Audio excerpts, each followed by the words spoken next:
At the precise moment the clock on the Senate wall struck 2:00 p.m., Nancy Pelosi committed the single, arrogant miscalculation that would unravel a legacy spanning nearly 4 decades. For 36 years, she had been the architect of Washington's power structure, a political leviathan who moved through the halls of Congress with the certainty of a queen on her chessboard. She had mastered the art of the slow, deliberate kill, watching the careers of her rivals wither and turn to dust. She had built an empire on the ruins of their ambition, an edifice of power so vast and intricate that she believed it to be untouchable, a permanent fixture in the American landscape. Her confidence was not merely political, it was existential. She had internalized the belief that she was the system, and the system could not fail. But today, in a moment of hubris so profound it bordered on the tragic, she chose the wrong prey. She dismissed Senator John Kennedy as nothing more than a rambling, senile relic from the Deep South, a piece of political driftwood soon to be swept away by the tide of progress she so confidently commanded. The old Cajun, however, was not senile. He was a hunter who had spent his entire life studying the swamp, understanding its currents, its hidden dangers, and the predictable arrogance of its apex predators. He had finally cornered the biggest alligator of them all. What unfolded in that committee room was not a hearing. It was a surgical, political execution, a masterpiece of calculated destruction, the likes of which America had never witnessed. The stakes were not just a career, but the very moral foundation of public service. The air in the Senate Ethics Committee hearing room was thick and heavy, not with the oppressive humidity of a Louisiana summer, but with the silent, charged expectation of a public spectacle. The room itself was a study in sterile, intimidating power, mahogany paneling, deep crimson velvet curtains, and the cold, unblinking eyes of the C-SPAN cameras mounted high on the walls, acting as silent, omniscient judges. Senator John Kennedy sat low in his chair, a figure of studied disarray that was, in itself, a calculated weapon. His suit jacket was slightly rumpled, a deliberate crease across the shoulder that suggested a man too busy with honest work to care for appearances. His tie was loosened just enough to imply discomfort with the formal proceedings, and his reading glasses were perched precariously on the tip of his nose, giving him the look of a kindly, absent-minded professor who had wandered into the wrong lecture hall. A stack of files, bound haphazardly with a faded red rubber band that looked ready to snap, lay before him, looking more like a collection of forgotten tax returns than instruments of political warfare. To the casual observer, he was exactly the caricature Pelosi had painted, a harmless, bumbling fool, a man whose time had passed. But to those who knew the history of the bayou, the quietest creature was often the most dangerous. Kennedy's hands resting on the table were large and calloused, the hands of a man who had spent time outdoors, a stark contrast to the manicured, pale hands of the lobbyists and staffers surrounding them. He appeared to be dozing, his breathing slow and shallow, a perfect imitation of a man checked out. But beneath the surface his mind was a steel trap, every detail of the room, every flicker of the camera lights, every nervous cough from the gallery, catalogued and analyzed. He was waiting for the Queen to make her entrance. Then the doors swung open. Nancy Pelosi entered at 2:17 p.m., a whirlwind of tailored authority and undeniable power. Her suit was impeccable, a sharp cobalt blue that seemed to absorb the light, making her the undeniable focal point. Her entrance was a performance honed over decades, a subtle display of dominance that required no shouting, only presence. Her staff moved around her with the frantic, silent efficiency of a well-oiled machine, a buzzing cloud of deference. They adjusted the drape of her silk scarf, smoothed the lapel of her jacket, and whispered final, reassuring words into her ear, words she barely heard because her confidence was absolute. She took her designated seat, not with a flourish, but with a decisive, almost dismissive movement, the sound of the chair scraping against the polished floor a small, sharp declaration of her arrival. Her eyes, sharp and predatory, immediately scanned the room, settling on Kennedy with a look of utter dismissive contempt. "He is nothing asterisk," the look conveyed. "A minor inconvenience before lunch." "Senator Kennedy," she began, her voice sharp, cutting through the silence like a whip. It was a voice accustomed to immediate obedience, a voice that had commanded budgets larger than small nations. "Perhaps we should have scheduled this hearing around your nap time. I understand the demands of advanced age can be quite taxing. We wouldn't want you to miss any of the important details." The condescension was a palpable thing, a wave of icy air washing over the witness table. Kennedy's eyes opened slowly, a deliberate reptilian movement that seemed to absorb all the light in the room. He didn't blink. He didn't flinch. He simply smiled, a slow, unsettling grin that didn't reach his eyes, a smile that hinted at a secret known only to him. The temperature in the room, already cool, seemed to drop another 5 degrees, a subtle shift that only the most sensitive observers, the journalists, the veteran staffers, could feel. "Why, thank you for your concern, Mrs. Pelosi," he drawled, his Louisiana accent thick as the mud of the Mississippi Delta, a sound that seemed out of place in the marble halls of the Senate. "I was just having a right peculiar dream. Dreamt about a public servant who, over 36 years, managed to turn a modest salary into $100 million fortune. Dreamt about the sheer, improbable luck required for such a feat. Ain't that something? A dream, of course. Because nobody could really do that, could they?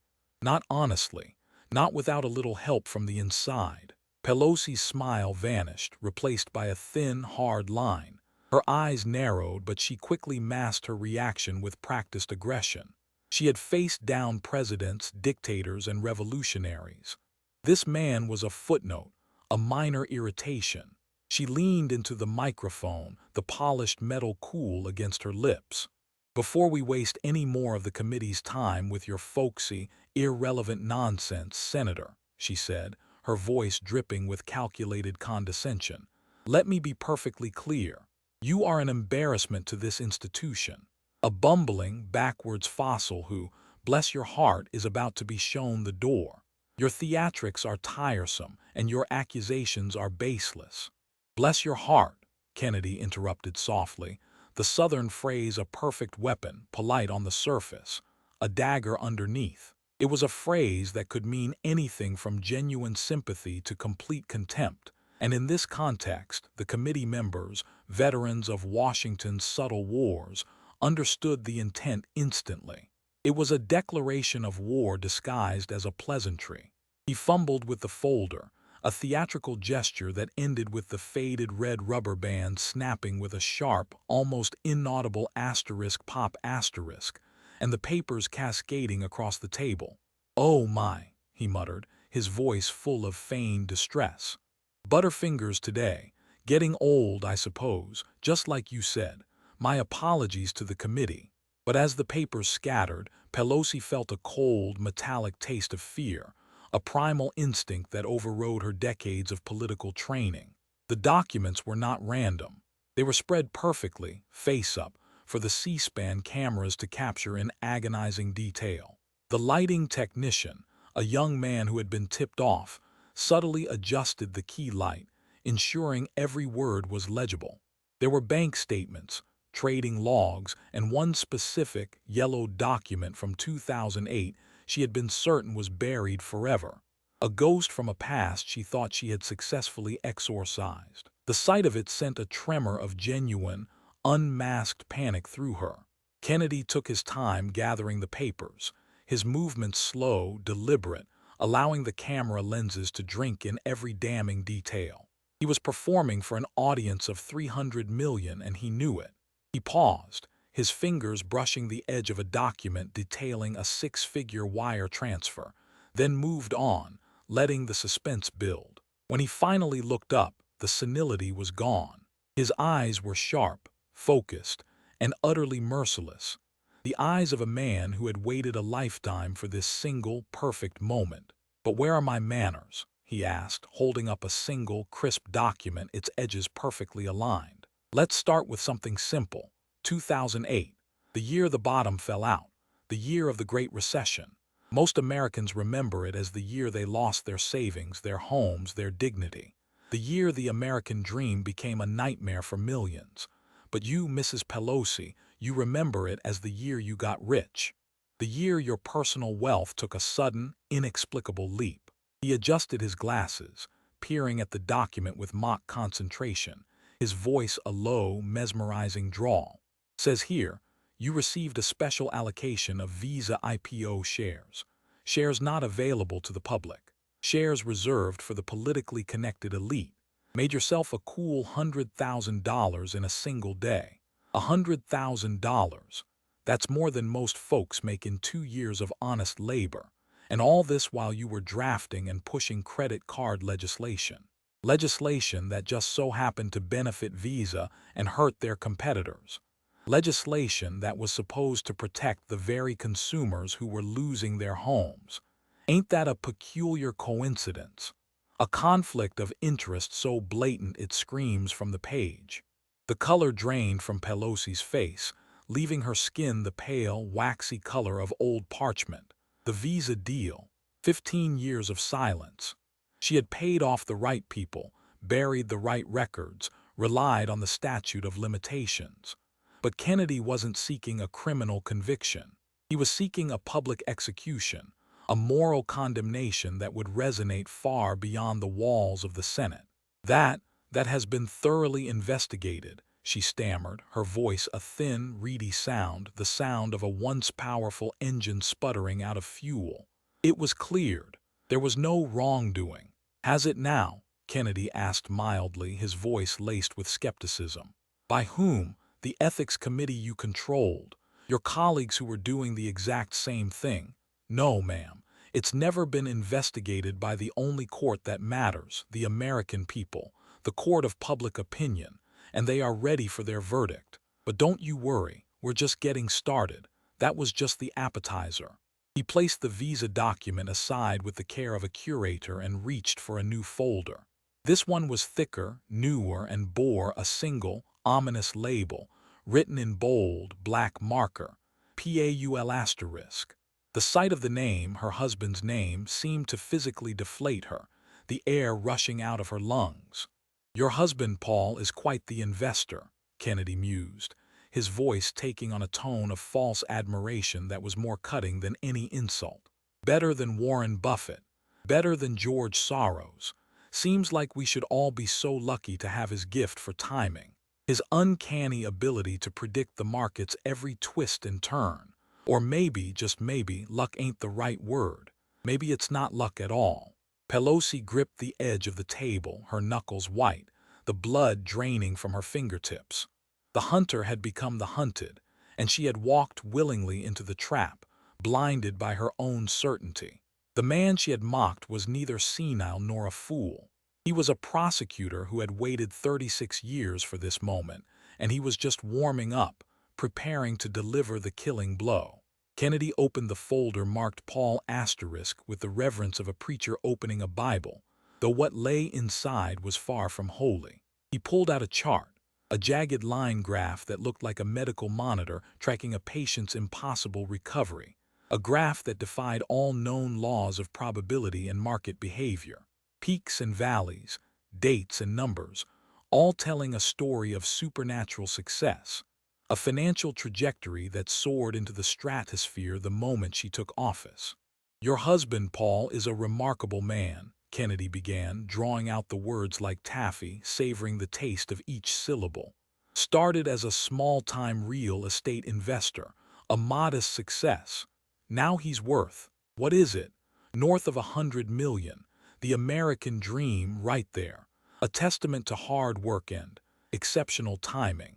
Pelosi managed to regain a sliver of her composure, a desperate attempt to cling to the last vestiges of her authority.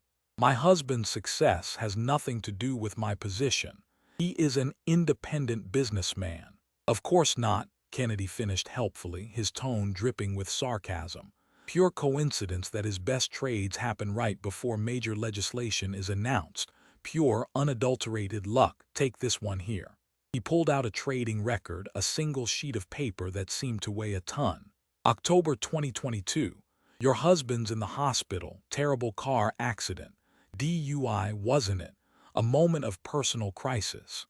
Most folks in the hospital are worried about the remote control or when they can have solid food again. They're focused on recovery, on their health. He paused, letting the committee room absorb the image of the powerful man, vulnerable in a hospital bed. But not Paul. No, sir. At 3:47 a.m., while most patients are pressing the morphine button, Paul's pressing the buy button. $5 million of NVIDIA stock from his hospital bed, through the pain and the medication and whatnot. That's dedication to investing right there.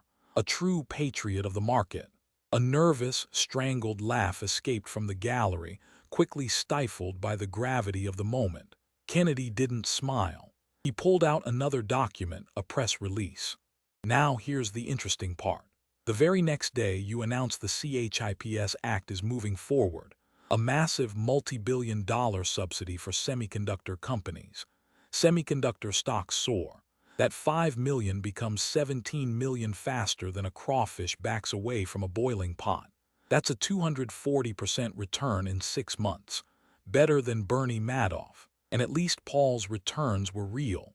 They were just perfectly timed. My husband makes his own investment decisions, Pelosi snapped, her voice rising, a desperate, high-pitched sound that betrayed her control. You have no proof of communication. Does he now?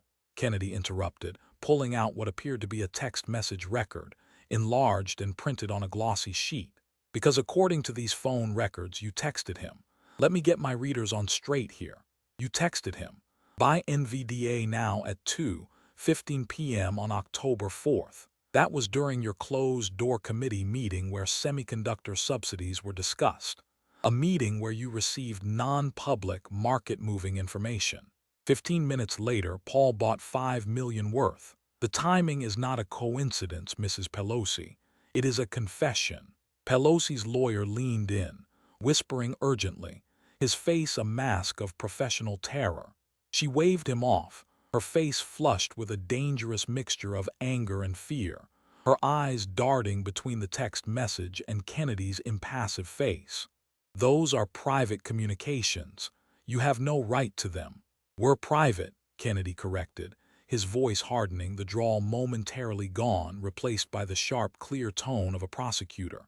Until they became evidence of insider trading, until they became proof of a systemic abuse of public trust. But let's not dwell on one lucky trade. Let's look at the pattern. The pattern is the evidence. He pulled out a thick stack of papers, each one a new nail in her coffin. Microsoft options bought 2 days before the Pentagon contract announcement. Tesla calls purchased the morning before electric vehicle subsidies were revealed. Google shares acquired right before the antitrust investigation was dropped. An alphabet soup of perfect timing, a financial oracle operating out of your bedroom. He looked up at Pelosi with false wonder, his head tilted slightly. In Louisiana, we got a saying, even a blind squirrel finds a nut sometimes. But Paul, he finds nothing but nuts, every single time. It's like he's got himself a seeing-eye dog guiding him through the dark forest of the stock market. And that dog's name is Nancy, the Speaker of the House. The committee room was dead silent. The silence was not empty. It was filled with the sound of 1,000 careers holding their breath. Even Pelosi's staunchest allies shifted uncomfortably, their eyes fixed on the table, unwilling to meet hers. The pattern was overwhelming, undeniable, a mountain of circumstantial evidence that pointed to a single, damning conclusion. But here's my favorite, Kennedy continued, his voice dropping to a conspiratorial whisper, forcing the gallery to lean in.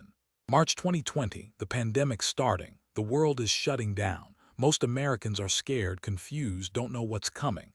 They're stocking up on toilet paper and canned goods. But Paul sells all his hospitality stocks on February 24th. Every hotel, every restaurant, every entertainment stock gone, liquidated.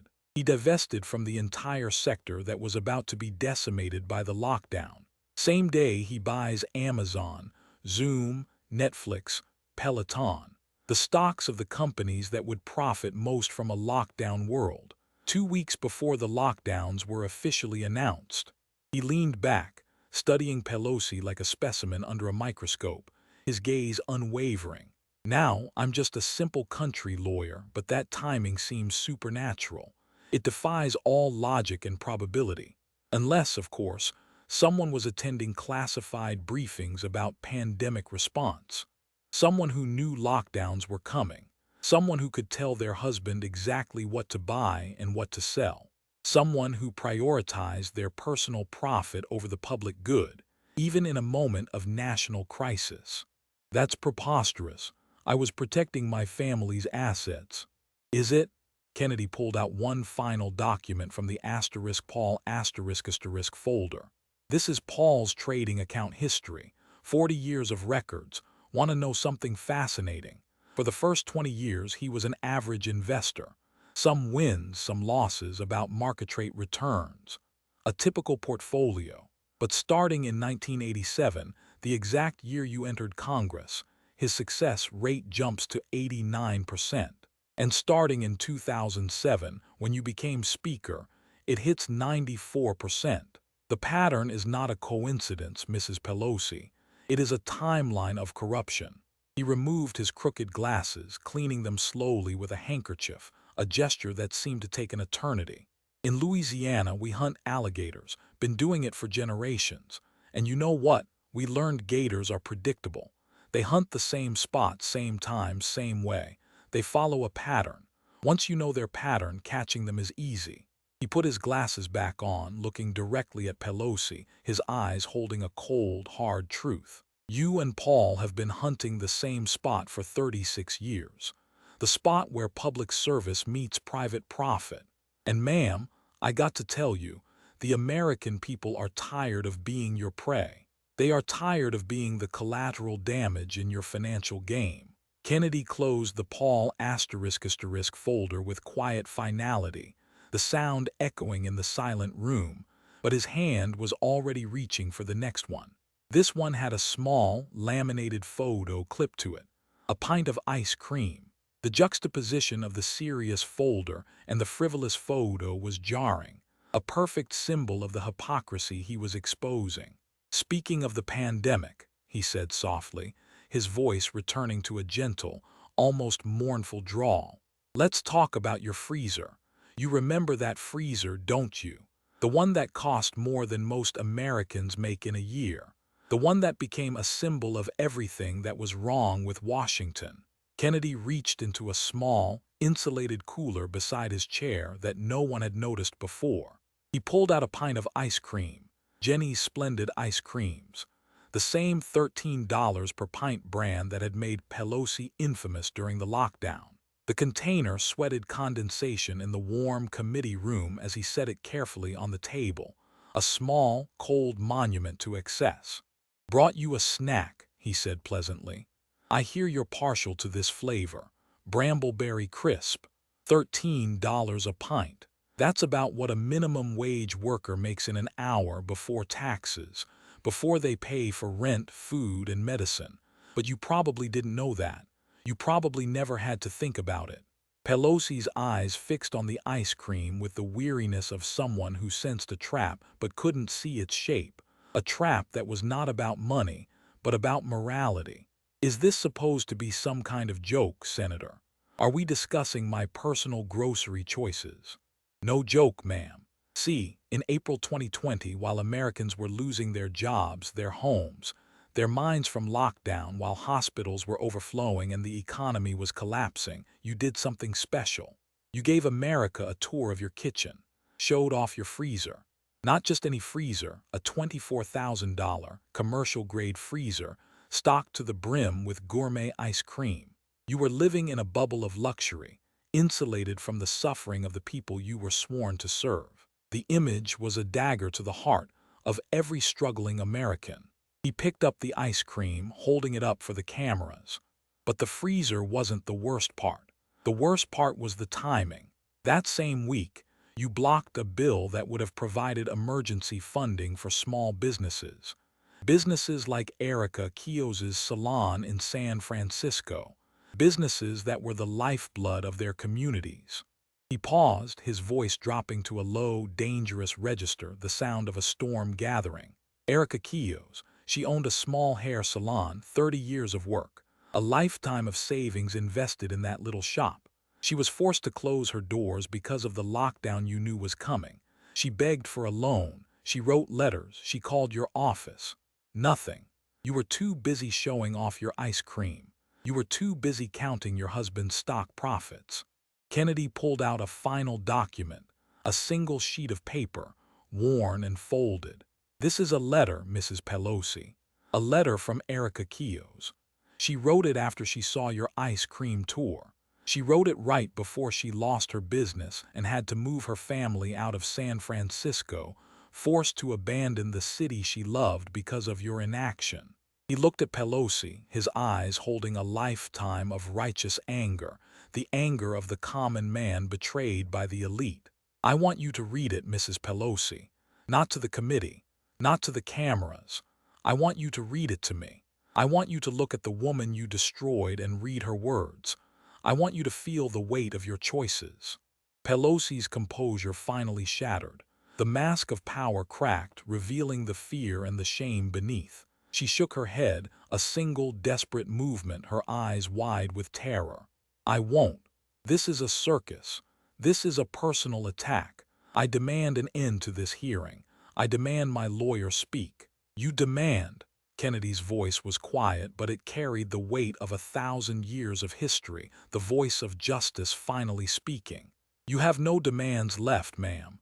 You are a witness now, a witness to your own downfall. Read the letter. The American people are waiting." Her lawyer tried to intervene, a frantic, whispered objection, but Kennedy cut him off with a look that froze the man in his seat. "Sit down, counselor. This is between the senator and the American people. This is the moment of truth." With a trembling hand, Pelosi took the letter.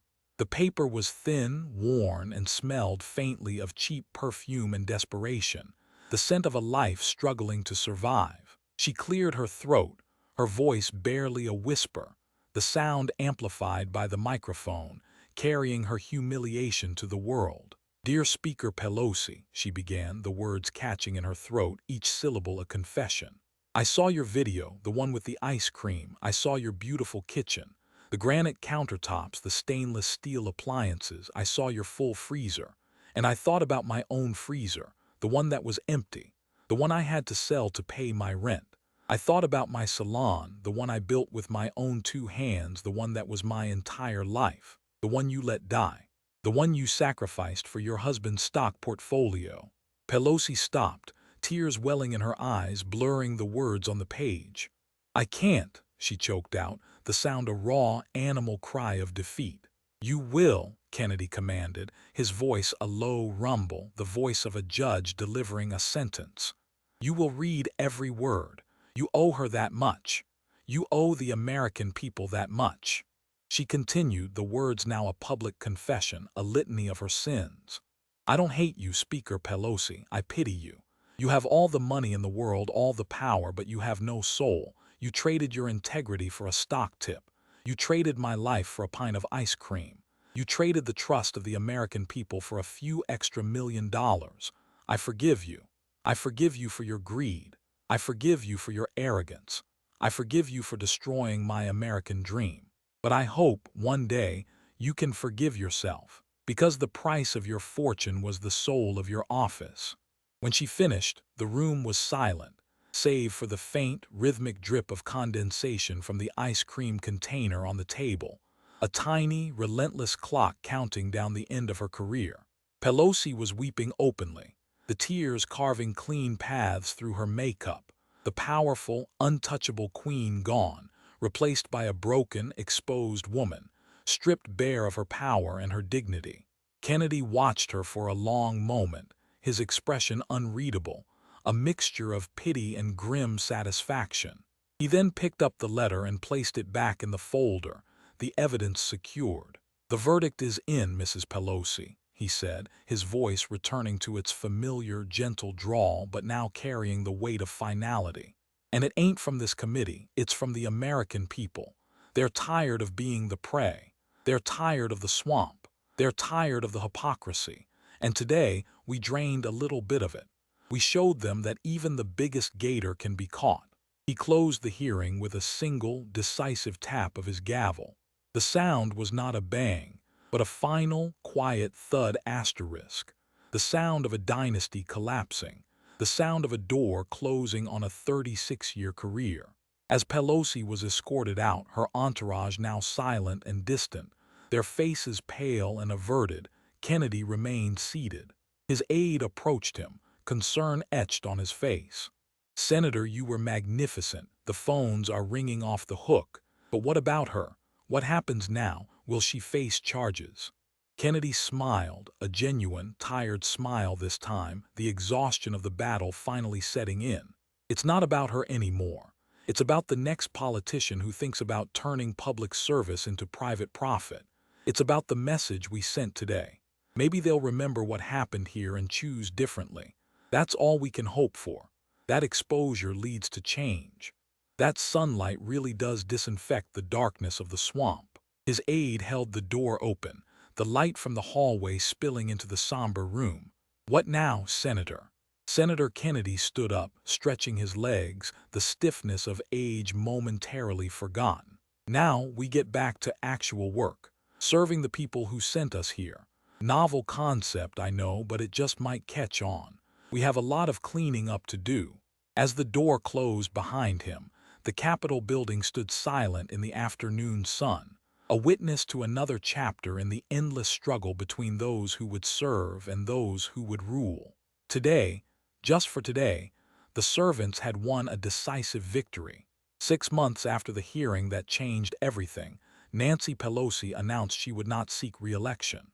The statement was brief, citing family considerations and a desire to explore new opportunities. No one was fooled. The investigations had begun. The indictments were coming, and the Pelosi dynasty was crumbling under the weight of its own greed. Paul Pelosi's trades were under SEC investigation, the details of his supernatural timing now public record.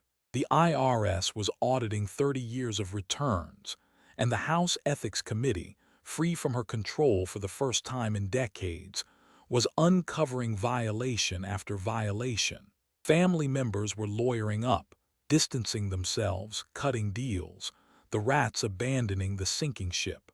In San Francisco, a new generation of leaders was emerging, leaders who actually lived in the communities they represented, who rode public transit, who sent their kids to public schools. The city wasn't healed. That would take years of dedicated, honest work. But for the first time in decades, there was hope, a fragile, nascent belief that change was possible. Erica Keoghs, the salon owner, had opened a new shop in Texas, a fresh start far from the city that had betrayed her. Business was booming. She kept a photo from the hearing on her wall, not of Pelosi's humiliation, but of Senator Kennedy reading her forgiveness letter. Grace, she had learned, was the best revenge, a power far greater than any political machine. And in Louisiana, Senator John Kennedy continued his work, a little older, a little more tired but satisfied in the way of someone who had done a hard job well, a man who had kept his promise to the American people. He still talked slow, still played the country lawyer, still fumbled with his papers. But nobody underestimated him anymore. Because sometimes in the swamp of Washington politics, it takes a man who knows gators to catch one. And John Kennedy, he just caught the biggest gator of them all, a creature of habit and arrogance. The only question now was whether anyone would learn from it, or whether new gators would simply take the old one's place. Time would tell. Time always did. But for one shining moment in one committee room, truth had prevailed over power. Service had triumphed over greed, and the people had won against those who would rule them. It was enough for now. It was enough. The silence that followed the gavel's final thud was the sound of a new beginning.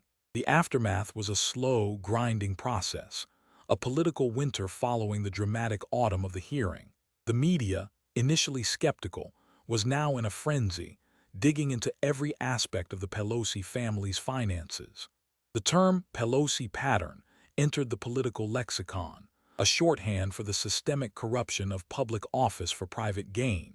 Every trade, every stock option, every real estate deal was scrutinized under a harsh, unforgiving light.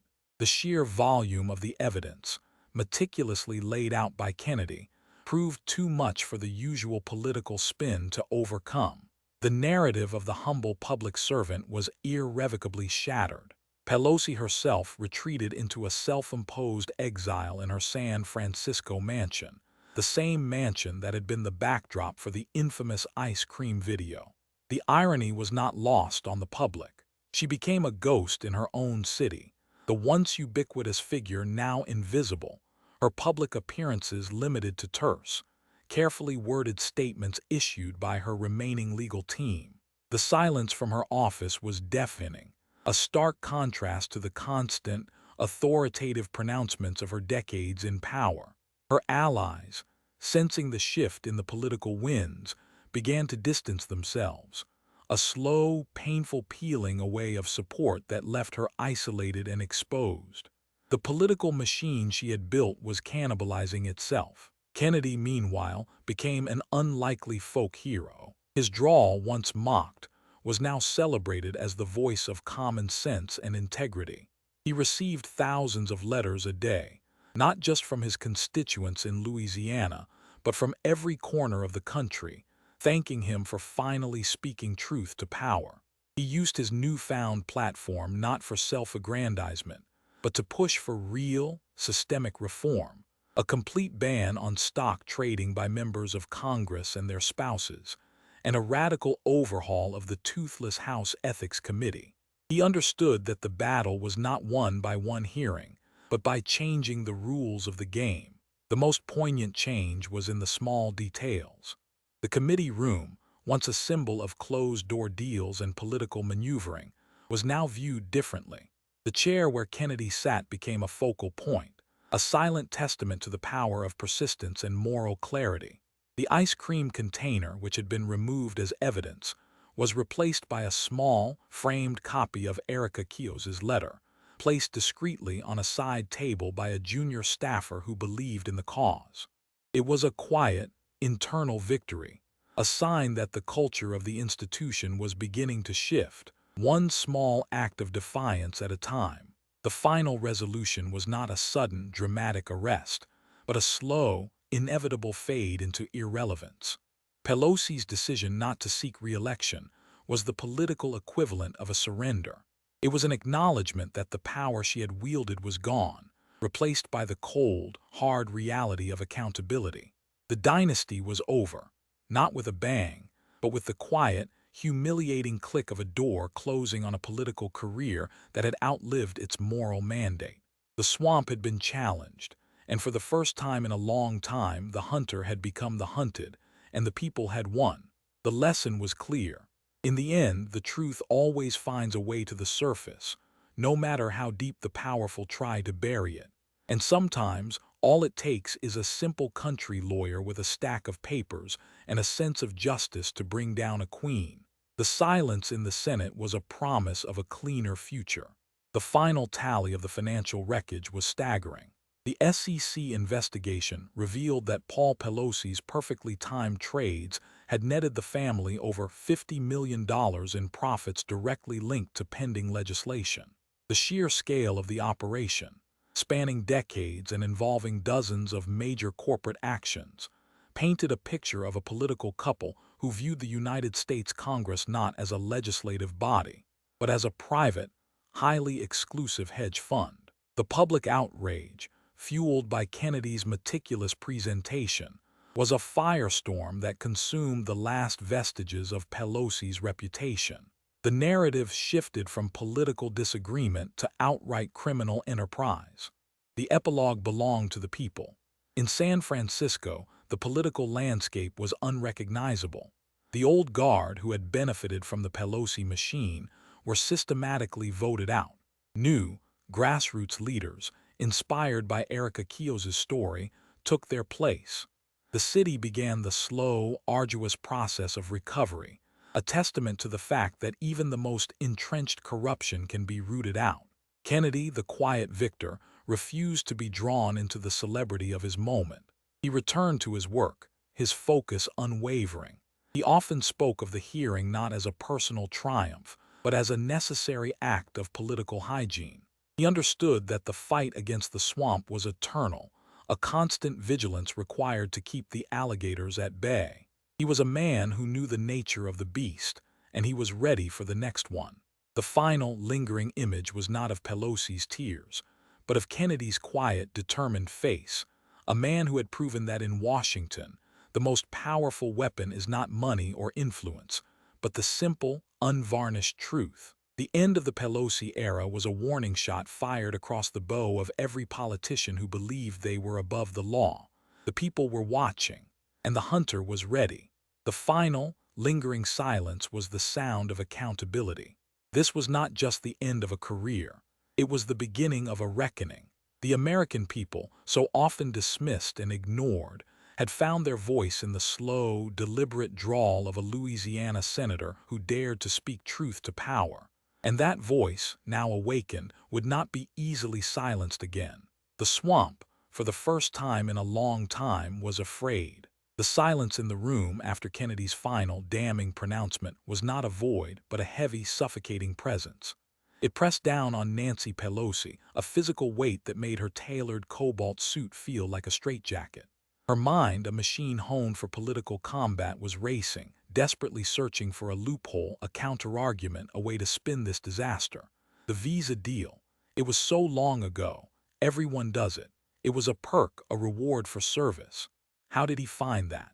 The question echoed in the cavern of her skull, a frantic internal scream. She glanced at her lawyer, a man who commanded $1,000 an hour, and saw only a sheen of cold sweat on his forehead, his eyes darting nervously, avoiding hers. Even he, her last line of defense, was crumbling. When Kennedy moved to the Paul folder, a deeper, more visceral fear took hold. The visa deal was a political crime. The Paul trades were a personal betrayal of the public trust, a pattern of corruption so brazen it felt like a violation of the very laws of nature. NVIDIA, the hospital, I told him to buy. I remember the text. The meeting was so tense, the information so clear, so market-moving. I had to protect us. I had to ensure our future. The justification, once a solid shield, now felt thin and brittle. She could feel the eyes of the gallery, the journalists, the C-SPAN cameras, all boring into her, stripping away the layers of power and artifice. She imagined the headlines, the chyrons flashing across millions of screens, speaker's husband insider trading from hospital bed. The sheer vulgarity of the image made her stomach churn. The ice cream, the sheer, idiotic, unnecessary mistake of the ice cream. When Kennedy placed the pint on the table, it was the final, perfect symbol of her detachment. She hadn't seen a $24,000 freezer. She had seen a convenient place to store her favorite dessert. She hadn't seen a struggling nation. She had seen a camera opportunity to project calm. Erica Keoghs. Who is Erica Keoghs? The name was a blur, one of thousands of supplicants, one of the countless casualties of the political process. But now Keoghs was a face, a voice, a weapon aimed directly at her heart. As she read the letter, the words were not her own, but they were true. You have no soul. The phrase resonated with a terrifying clarity. She had always believed her ambition was her soul, that the power she sought was for a greater good, a necessary evil. But in the quiet, desperate words of a ruined salon owner, she saw the truth. Her ambition had become a black hole, consuming everything around it, including her own humanity. The tears were not for Erica Keoghs, or for the American people, or even for her lost career. They were for the death of the illusion, the final, crushing realization that she was, in the end, just another corrupt politician, caught in the act. The sound of the gavel was the sound of the executioner's axe, clean and final. The aftermath was a slow, agonizing death by 1,000 cuts. The political winter was not just cold, it was silent. The phones that had once rung incessantly with pleas and offers were now quiet, a silence more terrifying than any threat. Her allies, the ones who had sworn eternal loyalty, now walked past her in the halls of Congress with averted eyes, their footsteps echoing the sound of betrayal. Her lawyer, after the initial shock, had become a cold, calculating presence, discussing legal strategy with the detached air of a surgeon planning an amputation. The dynasty is crumbling. The phrase, once a dramatic flourish in Kennedy's speech, was now a literal truth. Her children, her family, the very people she had sought to enrich and protect, were now facing the consequences of her hubris. The empire she had built was now a prison. Kennedy's quiet victory was a masterclass in moral warfare. He hadn't just won a hearing, he had redefined the terms of engagement. He had taken the political swamp with its complex rules and unspoken codes and reduced it to a simple moral equation: right versus wrong, service versus greed. The ice cream container, the visa documents, the text messages, they were not just evidence. They were parables, easily understood by the American people. He had given them a narrative of justice, a satisfying conclusion to a story of corruption that had festered for decades. The final, lingering image of the hearing was not the gavel, but the small, framed letter on the side table. It was a constant, silent reminder to every staffer, every politician, every visitor to that room. The people are watching. The truth will out, and the hunter is always ready. The silence in the Senate was not peace. It was the sound of fear, a fear that would, perhaps, finally lead to change. The final, lingering silence was the sound of accountability, a promise that the next generation of Gators would think twice before entering the swamp. This was the true legacy of the hearing, not the fall of a queen, but the reawakening of a nation's conscience. The price of power had finally been paid. The political landscape had been scorched earth. The sheer, undeniable volume of evidence, now public, had created a moral vacuum that no amount of political spin could fill. The Pelosi pattern was now taught in political science classes, a textbook example of the fatal intersection of power and greed. The SEC investigation was relentless, the auditors unforgiving. The $50 million in profits was just the tip of the iceberg. The true cost was the erosion of public faith in the institution of Congress itself. Kennedy, the unlikely hero, understood that his work was far from over. He used the momentum not to settle scores, but to build a firewall against future corruption. His proposed legislation, the Public Trust and Accountability Act, was simple and brutal. Mandatory blind trusts for all elected officials and their spouses, and a new, independent ethics commission with subpoena power and the authority to prosecute.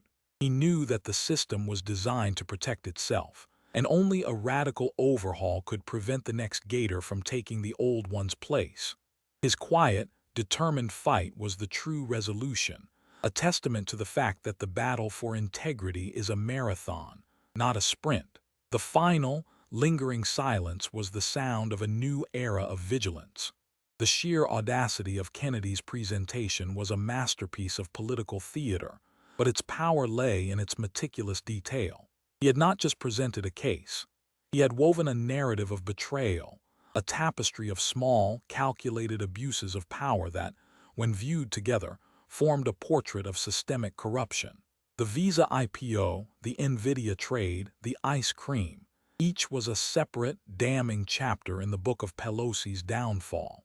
The moment Kennedy closed the Paul *** folder, a collective gasp rippled through the gallery. It was the sound of a dam breaking, the release of years of pent-up frustration and suspicion. The journalists, veterans of countless dull hearings, were now scribbling furiously, their faces alight with the realization that they were witnessing history. The camera operators, usually stoic, were subtly adjusting their focus, ensuring every bead of sweat on Pelosi's brow, every tremor in her hand, was captured for posterity. Pelosi's internal monologue, once a fortress of self-justification, was now a crumbling ruin. "I am Nancy Pelosi. I built this city. I'm the most powerful woman in American history. He is a buffoon, a country lawyer. How dare he? The rage was a desperate, blinding heat, but beneath it, a cold, paralyzing fear was setting in. She had always controlled the narrative, but now the narrative was controlling her.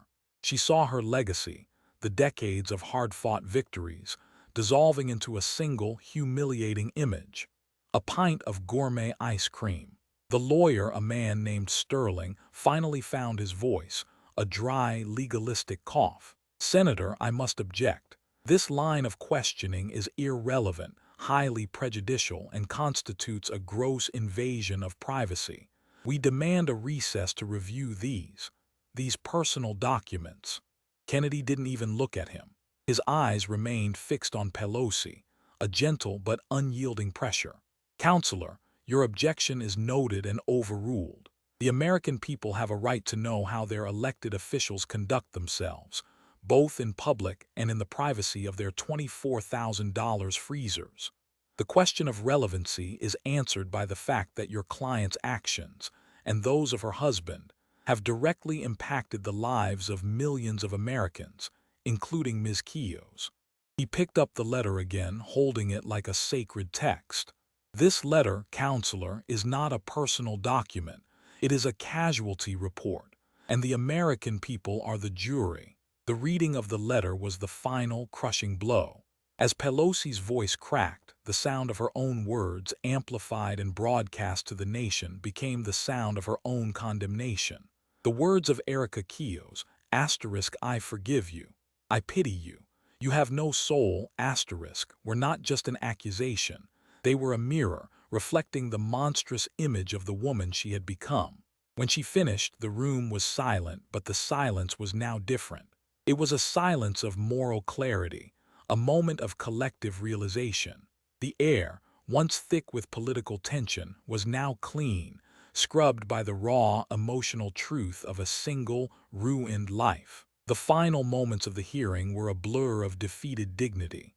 Pelosi, her face a mask of ruined makeup and shattered pride, was escorted out, her staff forming a tight, protective circle, a futile attempt to shield her from the cameras. The flashbulbs popped like distant gunfire, marking the end of an era. Kennedy's epilogue was not a celebration, but a sober reflection. He spoke of the need for a moral awakening in Washington, a return to the basic principles of public service. He spoke of the thousands of Erica Keogh's across the country, the forgotten victims of political greed. His words were not fiery rhetoric, but a quiet, determined promise of change. The true expansion of the narrative lay in the detailed aftermath. The SEC investigation, initially slow-walked by political appointees, was now a full-blown criminal inquiry. The sheer volume of Paul Pelosi's trades, the intricate web of options and futures, was laid bare. It was revealed that the Paul pattern was not just about timing, but about a sophisticated, multi-layered system of financial exploitation, a private intelligence network operating within the highest echelons of government. The House Ethics Committee, finally free from Pelosi's iron grip, began to move with a speed and ferocity it hadn't shown in decades. The first target was the network of staffers and lobbyists who had facilitated the Pelosi's financial empire. Subpoenas flew, testimony was compelled, and the names of other powerful figures who had benefited from the same system began to surface. The hearing was not the end of the story, but the opening salvo in a long, painful war against the swamp. The impact on San Francisco was profound. The city, long a symbol of progressive politics and entrenched power, began to revolt. The local political machine, dependent on Pelosi's influence and fundraising, began to crumble. New candidates, untainted by the old system, emerged from the neighborhoods, promising transparency and accountability. The sight of Erica Keogh's, the salon owner, opening her new shop in Texas, became a national symbol of the cost of corruption, a stark reminder that the decisions made in Washington have real human consequences.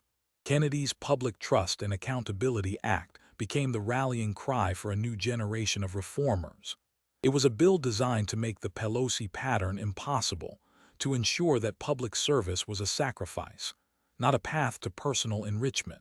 The fight for its passage was long and brutal, a final, desperate stand by the old guard. But the image of the ice cream, the letter, and the sheer, unadulterated greed of the Pelosi dynasty had shifted the political tectonic plates. The people were watching, and their patience had run out. The final, lingering silence was the sound of a new era of vigilance, a promise that the hunter would remain on the watch, ensuring that the swamp would never again be a safe haven for the alligators. The end of the Pelosi era was a warning shot fired across the bow of every politician who believed they were above the law. The people were watching, and the hunter was ready.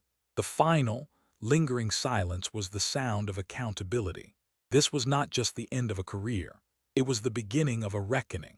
The American people, so often dismissed and ignored, had found their voice in the slow, deliberate drawl of a Louisiana senator who dared to speak truth to power. And that voice, now awakened, would not be easily silenced again. The swamp, for the first time in a long time, was afraid. The total collapse of the Pelosi empire was a lesson in the fragility of power built on deceit. The final, quiet victory belonged to the truth. The long, dark night of corruption was finally giving way to the dawn of accountability. The fight was not over, but the tide had turned. The American people had reclaimed their government.